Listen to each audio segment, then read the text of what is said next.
Welcome to all my dear students. स्वागत है आपके अपने चैनल पढ़ाई लिखाई पे विद मी वीरेंद्र।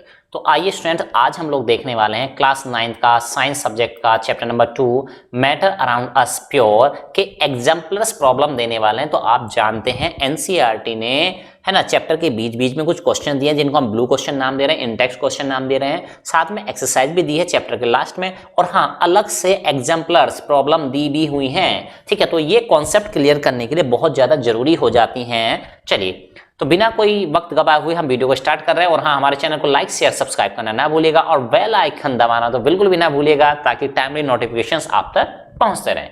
नेक्स्ट, तो देखते हैं भाई, मल्टीपल चॉइस क्वेश्चन है सबसे पहले। Which of the following statements are true for pure substances? Pure substance के बारे में, प्योर सब्सटेंस के बारे में कौन से स्टेटमेंट ट्रू हैं? चलिए देखते हैं। Pure substance contain only one kind of particle. Pure substance में क्या ओनली एक टाइप के पार्टिकल होते हैं? तो बिल्कुल सही बात लग रही है भाई ये। प्योर सब्सटेंस में भी कंपाउंड और मिक्सचर। प्योर सब्सटेंस कंपाउंड भी हो सकते हैं, मिक्सचर भी हो सकते हैं। तो क्या प्योर सब्सटेंस मिक्सचर भी हो सकते हैं? तो देखते हैं भाई, है ना। तो कुछ तो सही लग रही है बातें। चलिए देखते हैं। Pure substance have the same composition through out. Pure substance की कंपोजिशन थ्रू आउट सेम होती है। वन टाइप ऑफ पार्टिकल होते हैं, कंपोजिशन सेम होती है। ये दो पॉइंट तो बहुत क्लियर ठीक लग रहे हैं। ठीक है, और फोर्थ भी देख लेते हैं फिर भी। Pure substance can be exemplified by all elements other than nickel. तो कह रहे हैं कि इसको एग्जाम्प्लीफाइड यार इसके एग्जाम्पल हो सकते हैं निकल को छोड़ के, बाकी सारे हो सकते हैं। तो भाई ऐसा तो कुछ नहीं कि ये चीज नहीं हो सकती। ये एलिमेंट तो अपने आप में प्योर सब्सटेंस होते हैं, है ना। तो भाई ये हमें तो फोर्थ तो गलत लग रहा है। ठीक है, फर्स्ट थ्री लग रहा है सही लग रहा है, थर्ड वाला बिल्कुल सही लग रहा है। तो मतलब फर्स्ट और थर्ड तो हैं लेकिन फोर्थ नहीं होना चाहिए क्या? ऐसा हमें, है ना, थर्ड पे भी डाउट हो रहा है, सॉरी सेकंड पे डाउट हो रहा है। तो हमें ये तो कंफर्म हो चुका है कि फर्स्ट वाला सही है, थर्ड वाला सही है, फोर्थ वाला पक्का गलत है। तो फर्स्ट और थर्ड जिसमें आ रहा हो और फोर्थ ना आ रहा हो, ऐसा कुछ है? फर्स्ट और थर्ड वाला ये देखो आ रहा है, फोर्थ, है ना। तो भाई ये तो हो नहीं सकता। तो अब आप समझ चुके हैं आंसर क्या होने वाला है, B, that is first and third. Next, rusting of an article made up of iron is called. जब रस्टिंग हो जाती है किसी आयरन, है ना, आयरन पार्टिकल, उस पे सब्सटेंस पे कोरोजन लग जाता है, तो उसको हम क्या कहते हैं? Corrosion. And it is a physical as well as chemical change. ठीक है, कोरोजन हो तो उसको कहते हैं, और ये एक physical as well as chemical change भी होता है। दूसरा, क्या उसको डिसोल्यूशन कहते हैं? And it is a physical change. तो भाई ये फिजिकल चेंज तो नहीं होता है। ठीक है, उसको कोरोजन कहते हैं, ये बात सही है। तो कोरोजन कहाँ आ रहा है? देखो कोरोजन यहाँ आ रहा है, कोरोजन यहाँ आ रहा है। ठीक है, तो कोरोजन कोरोजन। ठीक है, और वो कह रहा है कि physical as well as chemical change, और यहाँ पे कह रहा है it is chemical change, only chemical change कह रहा है। तो हम किसकी तरफ जाएंगे भाई? तो यानी हमें ये तो पता चल चुका है कि ए या सी में से कोई एक सही है। डिसोल्यूशन तो नहीं होगा, है ना, डिसोल्यूशन वाला ऑप्शन तो गलत हो जाएगा। तो चलिए जानते हैं राइट आंसर क्या है। Right answer is corrosion and it is physical as well as chemical change, क्योंकि इसमें फिजिकल और केमिकल दोनों टाइप के चेंजेस होते हैं। Next, a mixture of sulphur and carbon disulphate is, यानी मिक्सचर है सल्फर का और कार्बन डाइसल्फेट का, ठीक है, सल्फाइड का। ठीक है, अब वो कह रहे हैं क्या है? एक हिट्रोजीनियस मिक्सचर है, शो टिंडल इफेक्ट, जो कि टिंडल इफेक्ट शो करता है। ठीक है भाई देखो, आपने अभी सॉल्यूशन वगैरह में, है ना, इससे पहले जब हमने ब्लू क्वेश्चन किए थे इस चैप्टर के, तो आपने अगर वो वीडियो नहीं देखा है तो आप उस वीडियो को जाइए देखिए। उसमें हमने डिफरेंशिएट किया था सोल, सॉल्यूशन, है ना, और क्या कहते हैं, इन सारी चीजों में, बहुत सारी चीजों में, हिट्रोजीनियस, होमोजीनियस, है ना, इनमें सब में डिफरेंशिएट किया था। ठीक है, तो आप उसको देखिए और फिर देखिए कैसे कॉन्सेप्ट आपका क्लियर हो जाता है। तो हिट्रोजीनियस एंड शो टिंडल इफेक्ट, तो देखो बेटा, हिट्रोजीनियस होगा तभी वो टिंडल इफेक्ट शो करेगा। ठीक है, होमोजेनियस मिक्सचर तो करता नहीं है। ठीक है, तो आप समझ लेना यहाँ पे। ठीक है, तो चलिए देखो क्या है, homogeneous and show Tyndall effect, heterogeneous and does not show Tyndall effect, homogeneous and does not show टिंडल effect. तो यानी कि ये सारी डेफिनेशन ये थी कि आपको अगर ये पता है कि ये मिक्सचर किस टाइप का है तो आप काफी हद तक आंसर के करीब पहुंच जाएंगे। तो जानते हैं राइट आंसर क्या है? राइट आंसर है my dear first A, heterogeneous and shows Tyndall effect. तो ये हिट्रोजीनियस होता है और ये टिंडल इफेक्ट भी शो करता है। Next, tincture of iodine has antiseptic properties. Iodine का जो टिंक्चर है उसके पास एंटीसेप्टिक प्रॉपर्टीज होती हैं, यानी सेप्टिक को, है ना, जैसे कट जाता है कहीं पे, कुछ हो जाता है तो वो क्या होता है, सेप्टिक होने से बचा लेता है। एंटीसेप्टिक प्रॉपर्टीज होती है ना, तो ये प्रॉपर्टीज होती हैं। बिल्कुल सही बात है क्या? This solution is made by dissolving. तो ये सॉल्यूशन कैसे बनाया जाता है? Dissolve bye dissolving. किसको घोलते हैं भाई?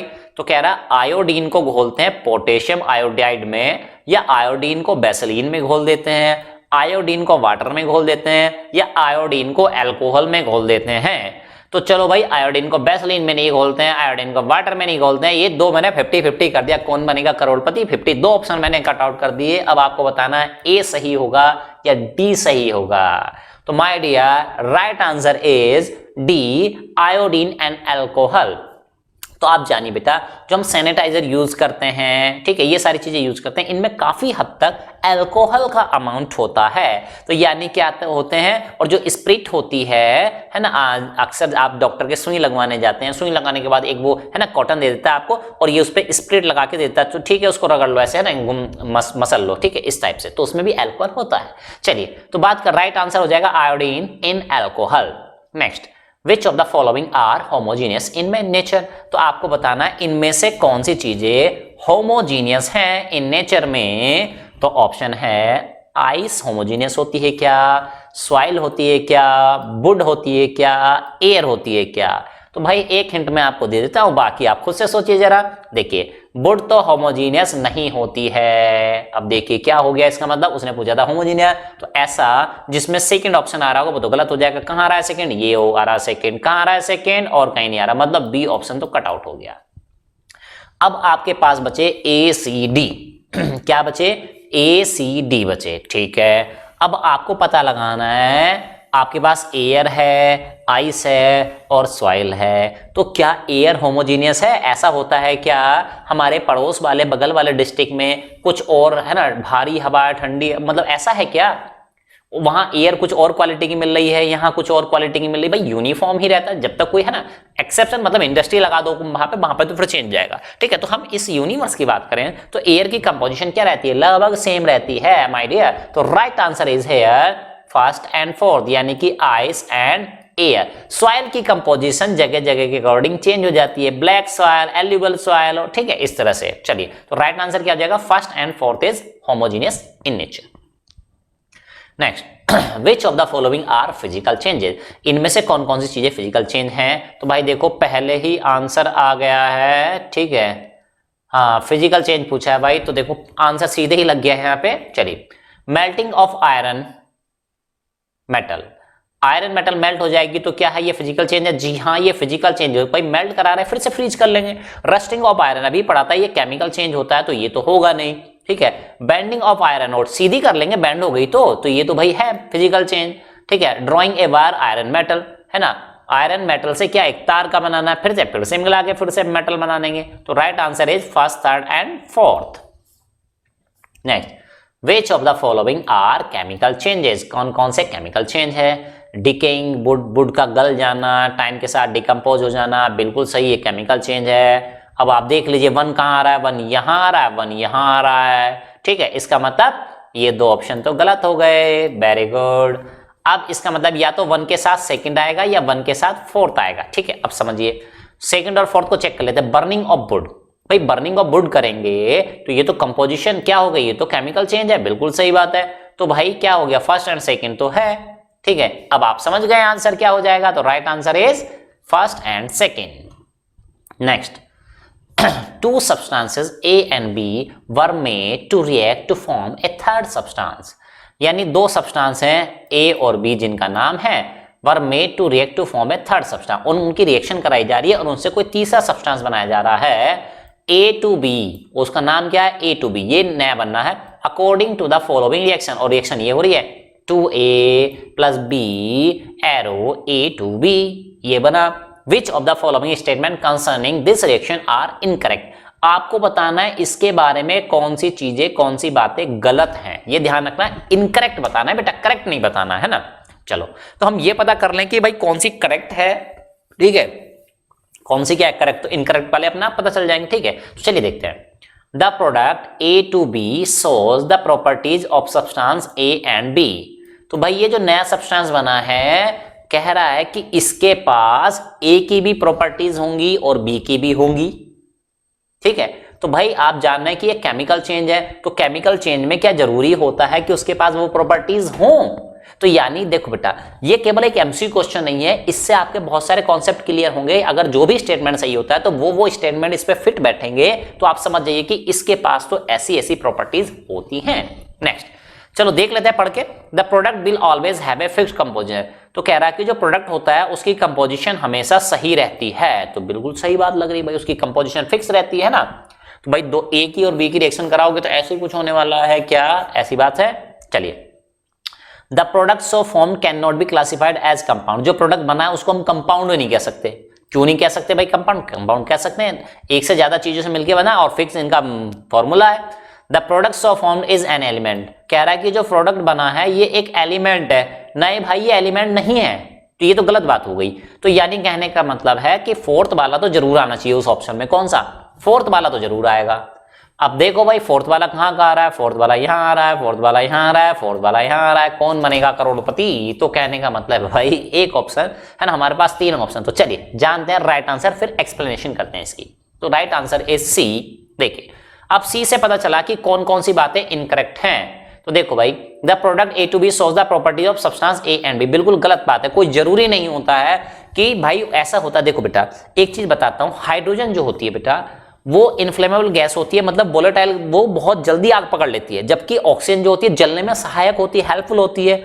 जबकि ऑक्सीजन और हाइड्रोजन को मिलाने से जो वाटर बनता है वो आग को बुझा देता है। तो कोई जरूरी नहीं है उन एलिमेंट्स की as it is properties show करे कंपाउंड। तो that's why it is wrong, है ना। तो उसने इनकरेक्ट ही पूछा था। क्या पूछा था? इनकरेक्ट वाला पूछा था। तो पहला क्या है? इनकरेक्ट है। तो अब आपको पता चल चुका। अब देखो, पहला इनकरेक्ट है तो पहला किस किस में है? देखो ए में है या सी में, इन्हीं में से कोई सही होना है। अब देखो ए और सी में क्या कॉमन है?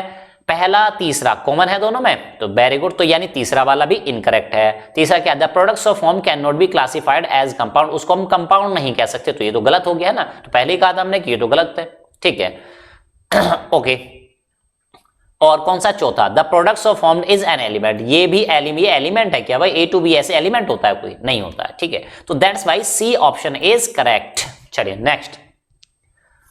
To chemical species X and Y combine together to form a product P which contain both X and Y। अब सुनो भाई, वो कह रहा है कि दो केमिकल स्पीसीज हैं, एक उसने एलिमेंट नहीं कहा बेटा, है ना, केमिकल स्पीसीज बोल दिया है, समझिए बात को।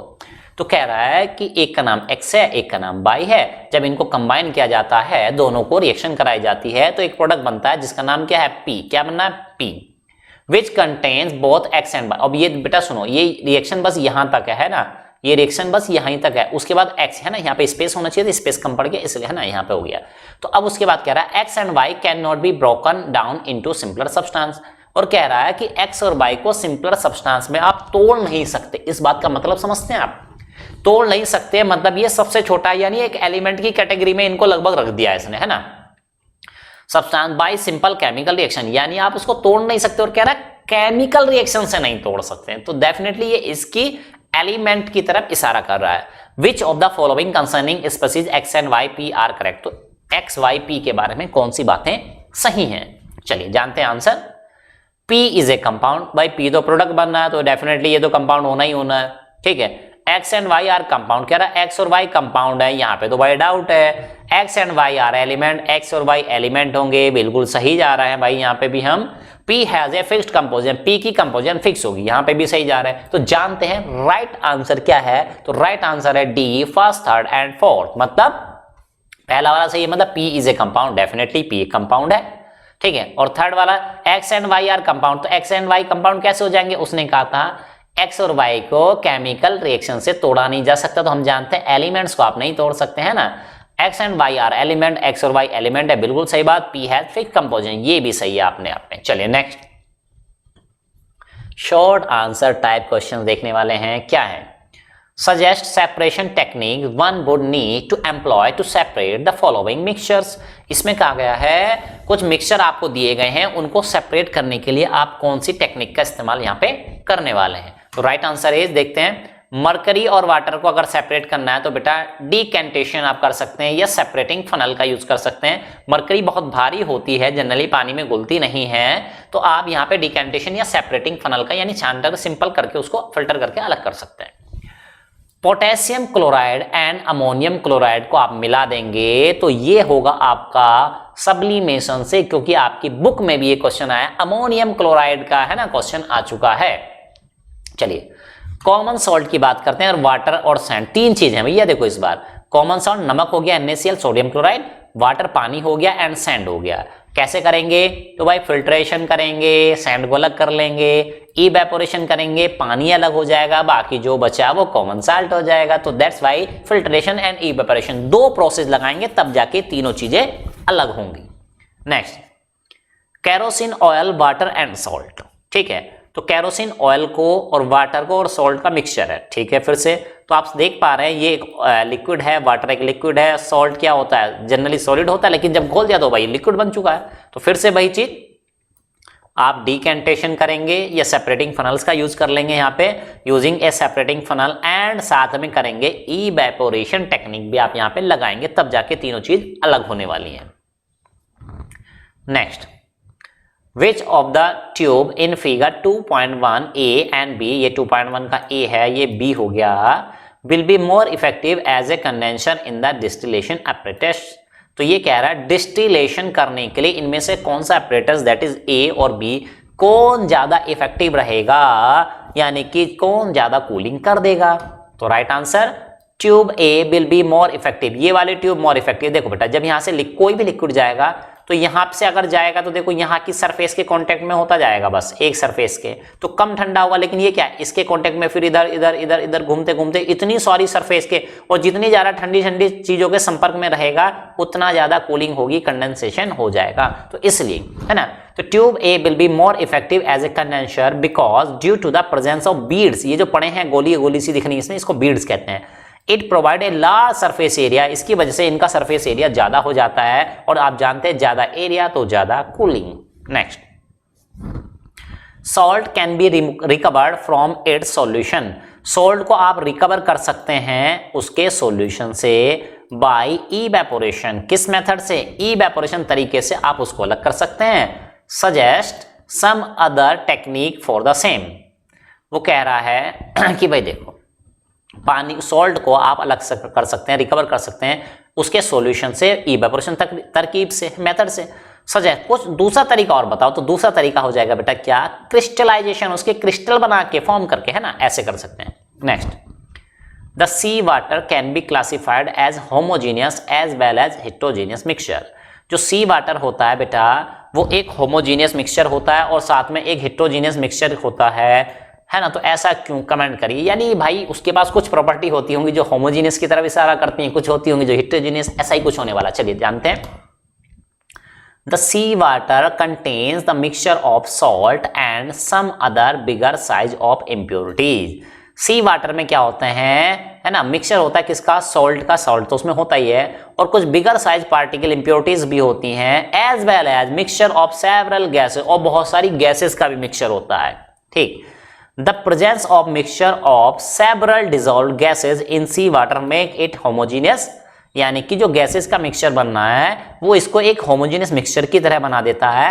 And due to the presence of salt and suspended impurities, sea water considered as heterogeneous, यानी कि जो है ना सस्पेंडेड इम्प्योरिटीज हैं वो इसको एक हेटेरोजीनियस मिक्सचर की तरह बिहेव करती हैं, लेकिन जो गैसेस घुली हुई हैं वो होमोजीनियसली घुली हुई हैं। तो आप समझिए कि उसकी वजह से ये होमोजीनियस लगता है, यानी कि कुछ प्रॉपर्टीज ये होमोजीनियस की तरह शो कर रहा है, कुछ हेटेरोजीनियस की, इसलिए इसको homogeneous as well as heterogeneous mixture हम कंसीडर कर सकते हैं। Next, while diluting a solution of salt in water, हम कह रहे हैं कि solution of salt in water, यानी सॉल्ट के सॉल्यूशन को पानी मिला के उसको डाइल्यूट कर रहे हैं, हल्का कर रहे हैं। ठीक है, a student by mistake added acetone, लेकिन एक स्टूडेंट ने गलती से, है ना, कुछ होते हैं शरारती बच्चे, ठीक है, तो उसने गलती से एसीटोन मिला दिया, और ये जो एसीटोन है इसका बॉइलिंग पॉइंट 56 डिग्री सेल्सियस है। What technique can be employed to get back the acetone, तो इससे एसीटोन को अलग करने के लिए आप क्या करेंगे, जस्टिफाई योर आंसर, है ना, क्यों करेंगे ऐसा, जस्टिफाई करें आप। तो आप देखिए बेटा, ठीक है भाई, NaCl था, सोडियम सॉल्ट था, और वाटर का जो बॉइलिंग पॉइंट होता है वो 100 होता है, और बॉइलिंग पॉइंट ऑफ एसीटोन दिया 56, और सॉल्ट का तो बहुत ज्यादा होता है ना। तो आप समझिए 56 और 100 यानी 25 डिग्री सेल्सियस से ज्यादा का डिफरेंस है। ऐसे में कौन सा डिस्टिलेशन, चलिए आंसर में जानते हैं। Since the difference between the boiling point of water is 100 degree centigrade and acetone है 56 इज मोर देन 20, और ये जो डिफरेंस है ये 25 से ज्यादा है, so we can use distillation technique. तो हम क्या करेंगे, डिस्टिलेशन टेक्निक का इस्तेमाल कर सकते हैं यहाँ पे। Next, what would you observe when, आप क्या ऑब्जर्व करते हैं जब क्या a saturated solution of potassium chloride prepared at 60 degree celsius is allowed to cool at room temperature. कह रहा है पोटेशियम क्लोराइड का सॉल्यूशन है, saturated solution of potassium chloride prepared जो कि 60 डिग्री सेंटीग्रेड पे बनाया गया, और उसको आप कूल करते हैं रूम टेम्परेचर पर, है ना, ओपन करके रख दिया, ऐसे ही रूम टेम्परेचर पर ठंडा हो रहा है, तब क्या आपको दिखाई देगा, ऑब्जर्व क्या करेंगे आप। तो आंसर पढ़ते हैं। When saturated solution of potassium is allowed to cool from 60 degree centigrade to room temperature, तो room temperature generally 20-25 degree Celsius होता है। The crystals of potassium are form, potassium के क्रिस्टल बनने लगते हैं जब वो ठंडा होता है। इट मीन्स दैट, इसका ये मतलब निकलता है बेटा, potassium chloride get separated from the solution, potassium chloride है ना सेपरेट हो जाता है, अलग हो जाता है, किससे, सॉल्यूशन से अलग हो जाता है। ठीक है, तो इसी तरह दूसरा क्वेश्चन हम देखने वाले हैं, क्या है, N aqueous sugar solution is heated, यानी एक्वस पानी में घुला हुआ सुगर है, उसका सॉल्यूशन बना, उसको अगर हम गर्म करें, ठीक है, ड्राइनेस है, हीटेड टू ड्राइनेस यानी सुखाने तक उसको, तो क्या होगा। और C mixture of iron filing and sulphur powder is heated, तो आयरन फिलिंग का और सल्फर के पाउडर को गर्म किया जाए बहुत तेजी से, है ना, यानी स्ट्रॉन्गली गर्म करें, तो क्या होगा। चलिए बी का आंसर देख लेते हैं। An aqueous sugar solution is heated to dryness, ठीक है, तो क्या होगा, when sugar solution is heated water gets evaporated, definitely water evaporate हो जाएगा। whenever heated to dryness, और जब बहुत ही ज्यादा ड्राइनेस तक लेके जाते हैं, sugar gets charred and turn black, तो शुगर क्या हो जाती है बेटा, गर्म होने लगती है और कहते हैं ना पक गई है बिल्कुल, है ना, एंड टर्न ब्लैक, और क्या हो जाती है, वो ब्लैक कलर की भी होने लगती है। नेक्स्ट, मतलब कहते हैं ना भुन गई जैसे, है ना। ए mixture of iron filling, iron filing का मिक्सचर है और सल्फर पाउडर का मिक्सचर है, इसको जब हीटेड करते हैं स्ट्रॉन्गली तो क्या होता है, आयरन सल्फाइड जो कि ब्लैक कलर का हो जाता है इस फॉर्म, तो वो बन जाता है iron sulphide. Next 16 question, explain why particles of A colloidal solution do not settle down when left undisturbed while in the case of suspension they do। कह रहा है आपको ये एक्सप्लेन करना है कि जो पार्टिकल्स होते हैं कोलाइडल सॉल्यूशन के, जो पार्टिकल्स होते हैं डू नॉट सेटल डाउन, वो नीचे जाके बैठ नहीं जाते, सेटल डाउन नहीं हो जाते, when left undisturbed, उनको अनडिस्टर्ब ऐसे छोड़ दो, रख दो बहुत समय के लिए, तो भी नहीं होते, वो तैरते रहते, बीच में घूमते रहते हैं। while in the case of suspension, जबकि सस्पेंशन केस में वो नीचे सेटल डाउन हो जाते हैं। तो ऐसा क्यों, कोलाइडल में क्यों नहीं सेटल डाउन हो रहे हैं और सस्पेंशन में क्यों सेटल डाउन हो जाते हैं, तो ये आपको डिफरेंशिएट करना है। Answer, particle size of colloidal solution is less, colloidal solution का जो पार्टिकल्स होते हैं, पार्टिकल साइज होता है वो लेस होता है, कम होता है देन द सस्पेंशन, यानी सस्पेंशन में पार्टिकल साइज ज्यादा होता है, so they do not settle down, तो वही वो क्या होते हैं कोलाइडल के, तो पार्टिकल साइज कम होता है तो वो सेटल डाउन नहीं होते, व्हेन लेफ्ट अनडिस्टर्ब, जब उनको ऐसे ही छोड़ दिया जाए। Next, smoke and fog both are aerosol, smoke भी और फॉग भी एरोसोल हैं दोनों, ठीक है, in what way they are different, तो आप ये बताओ, दोनों के दोनों एरोसोल है, तो आप ये बताओ डिफरेंस क्या है दोनों में, ठीक है। चलिए नेक्स्ट तो देखने वाले हैं, smoke and fog both are aerosol, दोनों एरोसोल होते हैं। In both the cases the dispersion medium in is air but disperse phase is different, दोनों में अंतर क्या है बेटा, देखो both the cases dispersion medium is air, दोनों जो घुले हैं, जो मिले हुए हैं वो एयर में ही घुले हुए हैं, but dispersed phase is different, दोनों की डिस्पर्स फेज क्या होती है, डिफरेंट होती है, ठीक है, किसकी, स्मोक की और फॉग की। कैसे, इन स्मोक, स्मोक में क्या है बेटा, डिस्पर्स्ड फेज इज सॉलिड, तो उसमें डिस्पर्स फेज क्या है, सॉलिड, यानी स्मोक में धुएं में कुछ सॉलिड पार्टिकल्स होते हैं, ठीक है, सॉलिड पार्टिकल्स होते हैं, जैसे कि पार्टिकुलेट मैटर बोलते हैं जिनको, है ना। वाइल इन फॉग, जबकि फॉग में क्या होता है, डिस्पर्स फेज इज लिक्विड, तो यानी कि एयर में जब लिक्विड घुला होता है तो उसको हम फॉग कह देते हैं, ठीक है, तो डिस्पर्स फेज अलग हो जाती है। Next, classify the following as physical और केमिकल प्रॉपर्टीज, तो ये फिजिकल प्रॉपर्टीज है या केमिकल प्रॉपर्टीज है, इसमें आपको डिफरेंशिएट करना। चलिए जानते हैं, आंसर यहीं पे है। The composition of a sample of steel is 98%, किसी सैंपल में जो कंपोजिशन है स्टील की 98%, उसमें स्टील में 98% आयरन है, 1.5% कार्बन है, 0.5% अदर एलिमेंट मिले हुए हैं। तो ये क्या है बेटा, राइट आंसर है फिजिकल प्रॉपर्टी है। ये क्या है, फिजिकल प्रॉपर्टी है। इनमें बॉन्डिंग नहीं हुई है, बॉन्ड्स नहीं बने, इसलिए फिजिकल प्रॉपर्टी। अगर इसमें आप कहते हैं केमिकल रिएक्शन हो चुकी है, ऐसा कुछ हो चुका है, तो आप इसको केमिकल प्रॉपर्टीज कहते हैं। चलिए next, zinc dissolve in hydrochloric acid with the evolution of hydrogen gas. तो कह रहा है जिंक को डिजोल्व करते हैं HCl में, हाइड्रोक्लोरिक एसिड में, तो हाइड्रोजन गैस इवॉल्व होती है, निकलती है। तो ये किस टाइप की प्रॉपर्टी है, ये केमिकल प्रॉपर्टी। किस टाइप की प्रॉपर्टी है, केमिकल प्रॉपर्टी है भाई ये, है ना, क्योंकि केमिकल चेंज हो रहा है, रिएक्शन हो रही है। Metallic sodium is soft enough to be cut with knife. तो मेटालिक सोडियम यानी सोडियम जो मेटल होती है बेटा, वो इतनी सॉफ्ट होती है कि वो चाकू से भी काट दें। आप उसको चाकू से काट रहे हो, तो कैसा चेंज है भाई, ये फिजिकल प्रॉपर्टीज हो रही। कैसी हो रही है, physical property. Most metal oxide form alkalis on interacting with water. ज्यादातर जो मेटल ऑक्साइड्स होते हैं, ठीक है, वो एल्कलीज बना लेते हैं जब वो उनकी रिएक्शन वाटर से कराई, यानी कि मेटल की ऑक्साइड्स की रिएक्शन वाटर से कराओगे तो वो एल्कलीज हो जाते हैं। तो आप जानते हैं जो पानी में घुल जाते हैं उनको एल्कलीज कहते हैं, है ना, मेटल ऑक्साइड को। चलिए, बेसिक नेचर के होते हैं, है ना। तो आप ये ना, तो एल्कलीज का मतलब ये समझिए आप, ठीक है। आप सुनो बेटा, अब आप यहां पे समझेंगे केमिकल प्रॉपर्टीज है, metal oxide form alkalis, reaction हो रही है, बॉन्डिंग हो रही है, ठीक है, तो दैट्स व्हाई केमिकल प्रॉपर्टीज हो जाएगी। नेक्स्ट क्वेश्चन अपने आप में काफी लंबा है, फिर से ध्यान से समझते हैं बेटा। The teacher instructed 3 students A, B and C respectively to prepare a 50%, ये 50% मास बाई वॉल्यूम से दिया है ना, ठीक है, mass by volume. Solution of sodium hydroxide NaOH कहते हैं सोडियम हाइड्रोक्साइड को। यानी जो टीचर थे उन्होंने A, B, C 3 स्टूडेंट हैं, उनको कहा कि आप बनाइए 50% का सॉल्यूशन बनाइए सोडियम हाइड्रोक्साइड का, ठीक है। A dissolve 50 gram of NaOH in 100 ml of water. तो A ने क्या किया, 50 ग्राम NaOH लिया और 100 ग्राम पानी में घोल दिया, ठीक है। दूसरे ने क्या किया, 50 ग्राम NaOH लिया, 100 ग्राम ऑफ वाटर, ठीक है, उसने क्या किया, 100 ग्राम में घोला। यानी पहले वाले ने A ने 50 ग्राम NaOH घोला 100 ml वाटर में, जबकि देखो यहां पे ध्यान देना, 100 ml ऑफ वाटर में घोला। दूसरे ने 50 ग्राम को ही घोला NaOH को 100 ग्राम में, किसमें, 100 ग्राम वाटर में घोला, ठीक है। जबकि C ने क्या किया, 50 ग्राम NaOH को, यानी ग्राम तो सेम है, 50 ग्राम NaOH को, ठीक है, in water to make 100 ml solution. उसने इस तरीके से घोला कि जो टोटल सॉल्यूशन बना वो 100 ml ऑफ सॉल्यूशन बना, ठीक। अब पूछा जा रहा है which one of them has made the desired solution and by. तो देखो बेटा, student C has made the desired solution. C वाले ने सही बनाया बिल्कुल, उसने कहा था 50% वाला बनाओ मास बाई वॉल्यूम के हिसाब से, because total volume of solution be 100 ml। Solution total कितना है, 100 ml, which is only in case of C। तो देखो भाई, उसने घोला 50 ग्राम, ठीक है, और टोटल सॉल्यूशन कितने का बना, टोटल सॉल्यूशन बना बेटा कितने का, 100 का बना।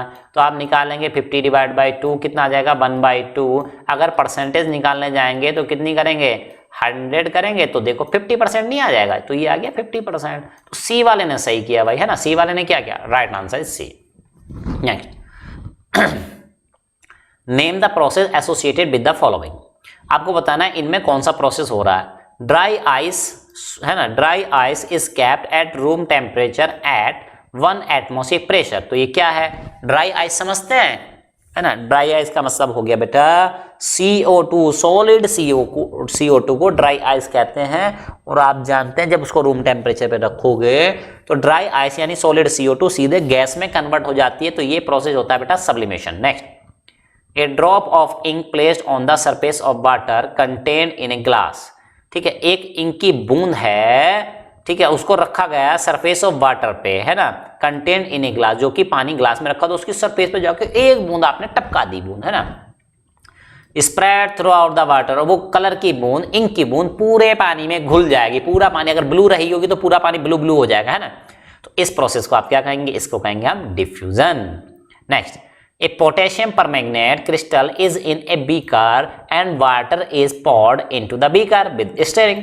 ठीक है, अब कह रहा है पोटेशियम परमैंगनेट है जो कि पिंक कलर का होता है, बता दूं मैं आपकी जानकारी के लिए, है ना, इज इन बीकर, उसको बीकर में, एंड वाटर इज पॉर्ड, और उसमें पानी मिला दिया गया, ठीक है, into the beaker with steering, और चम्मच से जो घोल देते हैं ना हम, वैसे स्टीयरिंग का मतलब ये हो गया। ठीक है, तो ये कैसा प्रोसेस है, तो ये है आपका डिसोल्यूशन। कैसा है, dissolution. Next, acetone bottle is left open and bottle becomes empty. Acetone की बोतल को आपने खुला छोड़ दिया, जैसे पेट्रोल है, पेट्रोल की है ना, बाइक की, कार की टंकी को आप खुला छोड़ते हैं तो सारा पेट्रोल क्या हो जाएगा, इवेपोरेट हो जाएगा और टंकी खाली हो जाएगी। वैसे ही एसीटोन भी होता है। तो ये प्रोसेस कौन सा है बेटा, evaporation. Milk is churn to separate cream from it. Milk से चर्न का मतलब होता है मथना, है ना, चले, to separate cream from it, उससे क्रीम अलग करने के लिए आपने मिल्क को चर्न कर दिया है। ठीक है, तो ये कैसा प्रोसेस है बेटा, सेंट्रीफ्यूगेशन। कैसा है, सेंट्रीफ्यूग। आपने देखा हो पुराने टाइम में दादा दादी है ना मट्ठा लगाते थे घर पे, छाछ लगाया करते थे, तो एक रई लिया करते थे, उसको है ना ऐसे हाथों से है ना घुमाते रहते थे। चलिए, settling of sand when a mixture of sand and water is left undisturb for some time. वो कह रहा है सेटलिंग ऑफ सैंड, सैंड धीरे धीरे नीचे बैठ रहा है, सेटल डाउन हो रहा है, जब एक मिक्सचर को सैंड और पानी के है ना अनसेटल अनडिस्टर्ब छोड़ दिया आपने कुछ समय के लिए, तो ये क्या है, कहलाएगा बेटा सेडिमेंटेशन। क्या कहलाएगा, सेडिमेंटेशन। और last, fine beam of light, एक पतली सी लाइट है वो एंटर कर रही है, एंटरिंग थ्रू, एंटर कर रही है through a small hole in a dark room, एक डार्क रूम में एंटर कर रही है। Illuminate the particle in path, और उसके रास्ते में, बीम के रास्ते में जो जो पार्टिकल पड़ेंगे वो इल्यूमिनेट हो जाएंगे, वो चमकने लगेंगे। तो इस इफेक्ट को हम कहते हैं क्या बेटा, टिंडल इफेक्ट। क्या कहते हैं, टिंडल इफेक्ट। चलिए next, question number 21। You are given 2 samples of water, आपको पानी के 2 सैंपल दिए गए हैं, label as A and B, एक पे ए लिखा है, स्लिप लगी है, एक पे ए लिखा है, एक पे बी लिखा है। Very good. Sample A boils at 100 degree celsius, जो सैंपल ए है वो 100 डिग्री सेंटीग्रेड पे बॉयल होने लगा। Sample B boils at 102 degree celsius, sample B 102 degree celsius पे बॉयल हुआ है। अब आपसे क्वेश्चन पूछा जा रहा है, which sample of water will not freeze at 0 degree celsius, comment. आप ये बताइए, एक वाटर को उबाला, बॉयल किया तो वो 100 डिग्री सेंटीग्रेड पे बॉयल हुआ, दूसरा 102 पे हुआ। अब इन दोनों को अगर फ्रीज किया जाएगा तो कौन सा क्या हो जाएगा, इनमें से कौन सा है जो 0 डिग्री सेंटीग्रेड पे फ्रीज नहीं होगा। तो भाई 100 डिग्री सेंटीग्रेड वाला वाटर प्योर है तो उसका तो बॉइलिंग पॉइंट हो गया 100, तो वो वाटर क्या होगा, 0 डिग्री सेंटीग्रेड यानी फ्रीजिंग पॉइंट पे फ्रीज होगा। लेकिन 102 वाला यानी उससे पता चलता है कि उसमें कुछ ना कुछ इम्प्योरिटीज हैं, तो यानी कि वो 100 डिग्री सेंटीग्रेड पे फ्रीज नहीं होने वाला है। Sample B will not freeze at 0 degree centigrade because it is not pure water, ये प्योर वाटर नहीं रह गया। Next, what are the favourable qualities given gold when it is alloyed with copper or silver for the purpose of making ornaments। अब आपसे पूछा जा रहा है बेटा सुनो वो फेवरेबल यानी जो फेवर करें, मदद करें, क्वालिटीज है ना, ऐसी क्वालिटीज जो मदद करती हूँ, हेल्प करती हूँ, गिवन टू गोल्ड, गोल्ड को ऐसी कौन सी फेवरेबल क्वालिटीज दी जाती हैं when it is alloyed with copper और सिल्वर, यानी क्यों हम उसमें कॉपर और सिल्वर मिला रहे हैं, कॉपर और सिल्वर ऐसी कौन सी फेवरेबल प्रॉपर्टीज दे रहे हैं गोल्ड को for the purpose of making ornaments, यानी उनसे हम ज्वेलरी वगैरह ये सब चीजें बनाते हैं, तो बिना कॉपर या है ना सिल्वर मिलाए नहीं बना सकते गोल्ड में, यानी प्योर गोल्ड की नहीं बना सकते। तो ऐसा क्या दे रहे हैं कॉपर और सिल्वर, जबकि गोल्ड तो ज्यादा कीमती होता है, क्यों मिला रहे हैं भाई, है ना। तो जानते हैं, pure gold is too soft, pure gold बहुत ही ज्यादा सॉफ्ट होता है and can not remain in a particular shape, और वो एक शेप में नहीं रह सकता, यानी इतना सॉफ्ट होता है कभी इधर मुड़ जाता ना है ना, जरा सा बैंड हो जाएगा, छू लोगे टच कर लोगे तो बैंड हो जाएगा ना, इसलिए डिफॉर्म हो जाएगा। इट नीड सम हार्डनेस, इसको थोड़ी सी हार्डनेस, थोड़ा सा हार्ड होना पड़ेगा to be in a shape, अगर इसको किसी शेप में ढालना है, so that ornaments and other items can be made, अगर भाई आप ऑर्नामेंट्स बना रहे तो किसी शेप में ढालने तो रहना पड़ेगा, उसको ढालेंगे, आप कास्ट करेंगे और वो शेप में बना रहा है, ये जरूरी है, तो थोड़ी सी हार्डनेस लानी जरूरी है, ठीक है। अलोइंग, तो उसको जब अलोइंग करते हैं और चीजें मिलाते हैं विद कॉपर और silver provide it required hardness, तो ये दोनों इसको रिक्वायर्ड जो हार्डनेस थोड़ी बहुत चाहिए होती है वो इसको प्रोवाइड कराते हैं, ऐसा नहीं कितना हार्ड बना दिया मिले ही ना, नहीं, तो इतना नहीं बनाना, थोड़ी सी हार्डनेस देनी है। Next, an element is sonorous, एक एलिमेंट सोनोरस, सोनोरस क्या होता है बेटा, जिसको जब हिट करे मारे तो वो साउंड प्रोड्यूस करे, ज्यादा से ज्यादा साउंड प्रोड्यूस करे, एंड हाईली डक्टाइल, ठीक है, एक एलिमेंट के बारे में बात की जा रही है, वो सोनोरस भी है और बहुत ज्यादा डक्टाइल भी है ना। Under which category would you classify this element, किस कैटेगरी के अंतर्गत आप इस एलिमेंट को रखेंगे। What other characteristic do you expect the element to possess, और इस एलिमेंट के पास और कौन कौन सी कैरेक्टरिस्टिक्स हो सकती हैं। Answer an element which is sonorous and highly ductile, जिसके पास सोनोरिटी होती है और डक्टाइल भी होता है, उसको हम क्लासिफाइड एज मेटल, यानी ये दोनों प्रॉपर्टी अगर किसी के पास हैं तो उसको हम मेटल कहते हैं। तो ये बेटा जो मेटल की डेफिनेशन आप पढ़ रहे हैं, ये क्लास 10th में जाके भी आपके मेटल और नॉन मेटल नाम से पूरा चैप्टर है, वहां पे भी ध्यान आएगी। और ये सोनोरस और डक्टाइल ये दोनों प्रॉपर्टी वहां पे आने वाली हैं। अभी आप समझिए, जो मेटल्स होती हैं जनरली सोनोरस यानी हिट करने पे साउंड प्रोड्यूस करती है, डक्टाइल यानी कि जिनको हम क्या बना सकते हैं, जिनके आसानी से सीटों में ढाल सकते हैं ना, सीड्स बना सकते हैं। सम अदर करेक्टर, इनकी कुछ और करेक्टर यानी मेटल्स की कुछ और करेक्टरिस्टिक क्या होती है, मेटल्स आर लेशर मतलब शाइनी होती है, चमकदार होती हैं। मेलिएबिलिटी, इनको तारों में वायर्स में आसानी से ढाला जा सकता है। Good heat and electrical conductivity, इनमें हीट आसानी से पास हो जाती है, इलेक्ट्रिसिटी भी फ्लो हो जाती है आसानी से। Next 24, give an example each for the mixture having the following characteristic. आपको एग्जाम्पल की मदद से बताना है for the mixture having the following characteristic, जिस मिक्सचर के पास ऐसी ऐसी कैरेक्टरिस्टिक्स होती हैं। क्या? Suggest a suitable method to separate the components of these mixture, ठीक है, और इसको सेपरेट करने का तरीका बताइए। सुनो भाई, a volatile and non volatile component, एक वोलेटाइल कंपोनेंट है, एक नॉन वोलेटाइल कंपोनेंट्स है, ठीक है। अब कैसे अलग करेंगे भैया इनको, चलिए जानते हैं। मिक्सचर ऑफ एसीटोन वोलेटाइल है, वाटर नॉन वोलेटाइल है, तो ये तो मिक्सचर का एग्जांपल दे दिया, ठीक है।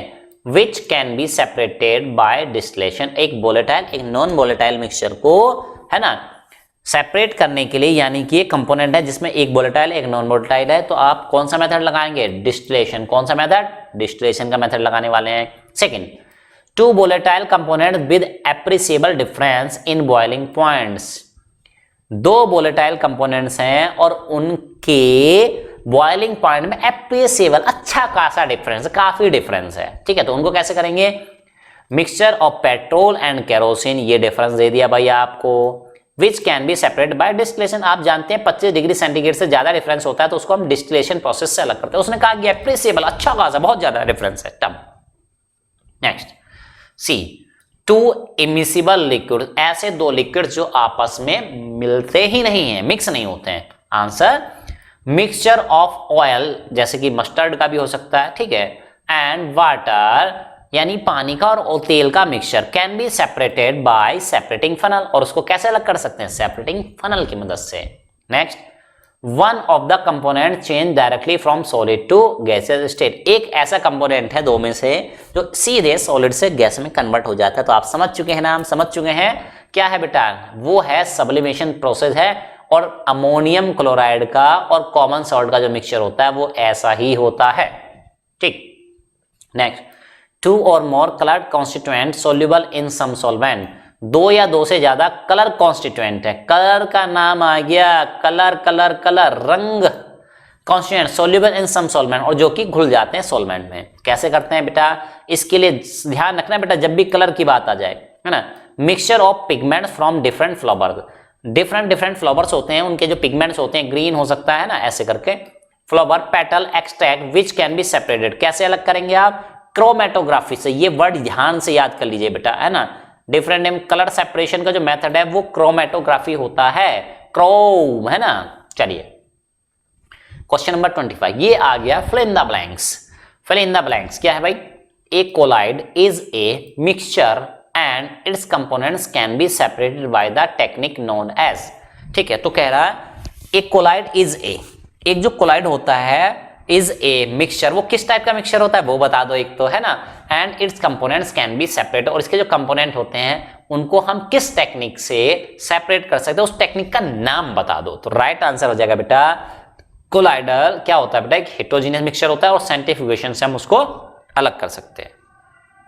Next, ice water and water vapour look different and display, ice है, वाटर वेपर है, लुक डिफरेंट, ये तीनों डिफरेंट प्रतीत होते हैं, देखने में डिफरेंट लगते हैं, एंड डिस्प्ले डिफरेंट, और ये क्या शो करते हैं, डिफरेंट प्रॉपर्टीज, यानी कौन सी प्रॉपर्टीज को डिफरेंट शो करते हैं, but they are the same, ठीक है। और उनमें सेम क्या है, तो राइट आंसर हो जाएगा बेटा उनकी फिजिकल प्रॉपर्टी डिफरेंट होती है लेकिन वो केमिकली सेम होते हैं, केमिकल प्रॉपर्टी सेम होती है ना, फॉर्मूला सेम होता है H2O, है ना। Next,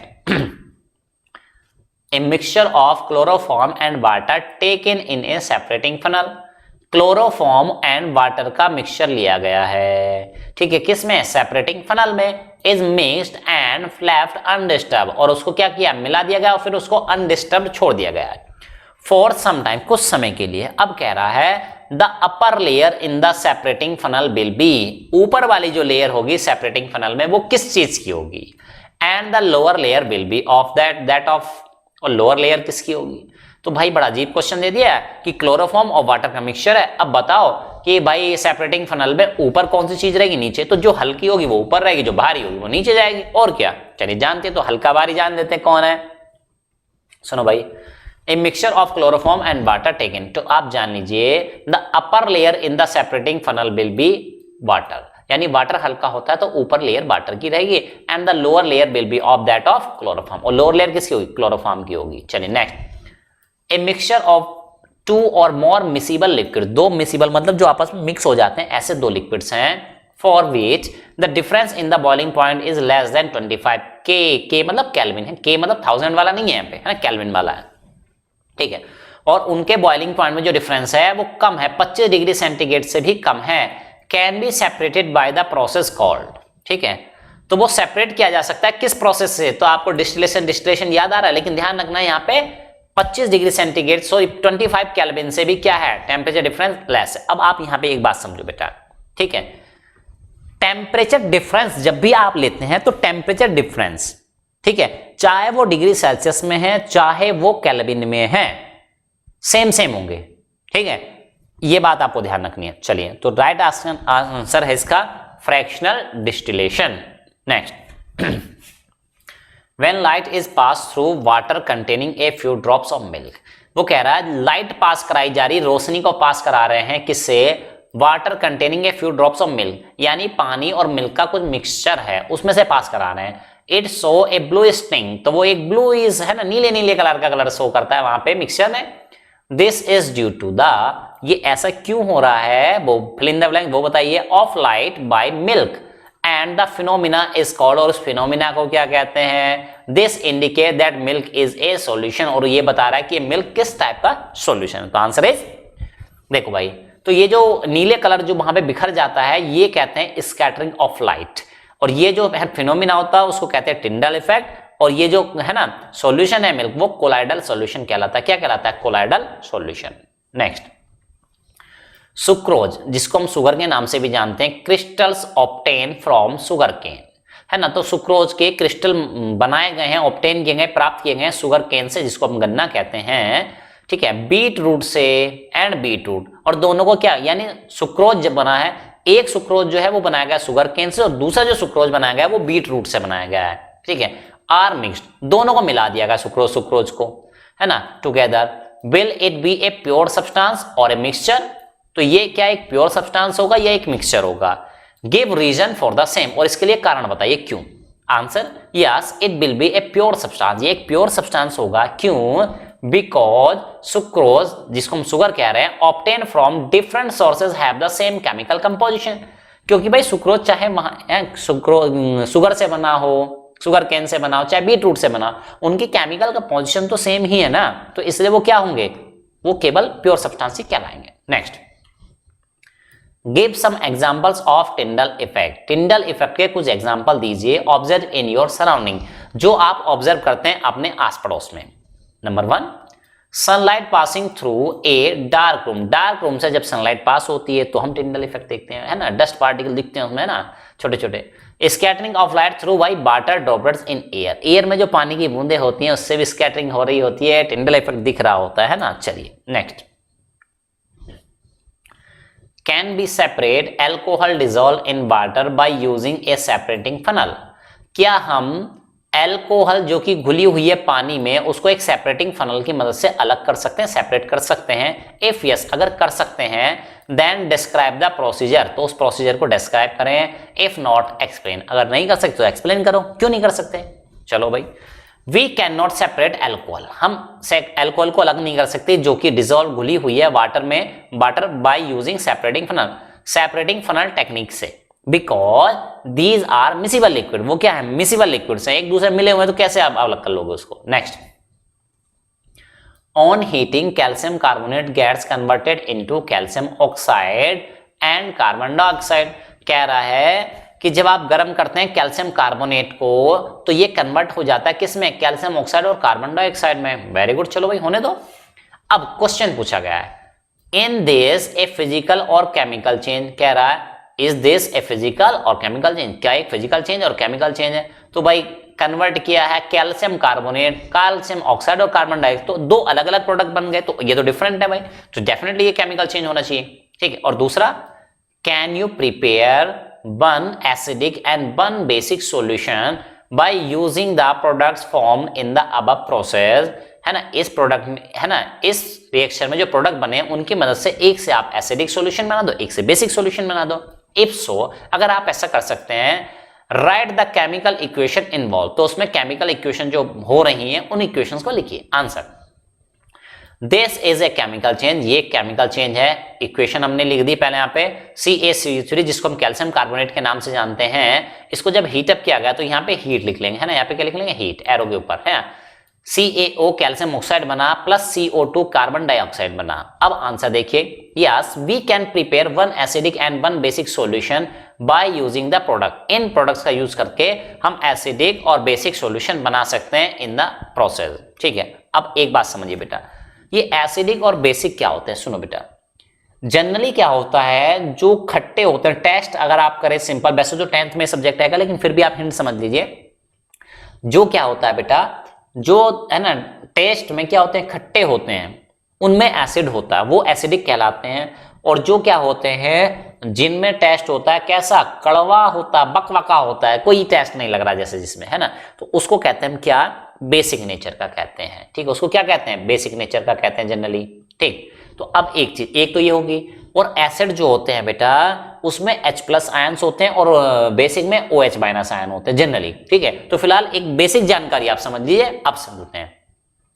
yes we can prepare one acidic and one basic solution by using the products form in the above process. कैसे बनाएंगे, तो देखो भाई, एक प्रोडक्ट हमारा था Ca होता है, तो इसको वाटर में घोलेंगे तो CaOH का होल स्टॉयल बन जाएगा, ये बेसिक सॉल्यूशन है, जिसको कैल्शियम क्या कहेंगे, कैल्शियम हाइड्रोक्साइड। तो देखो हमने कहा था बेस में OH होता है ना, और दूसरा देखो CO2 प्लस H2, दूसरा CO2 प्रोडक्ट बना था, उसको वाटर में घोला तो H2CO3, है ना, तो ये क्या है, एसिडिक सॉल्यूशन है। क्या है, एसिडिक सॉल्यूशन है। नेक्स्ट,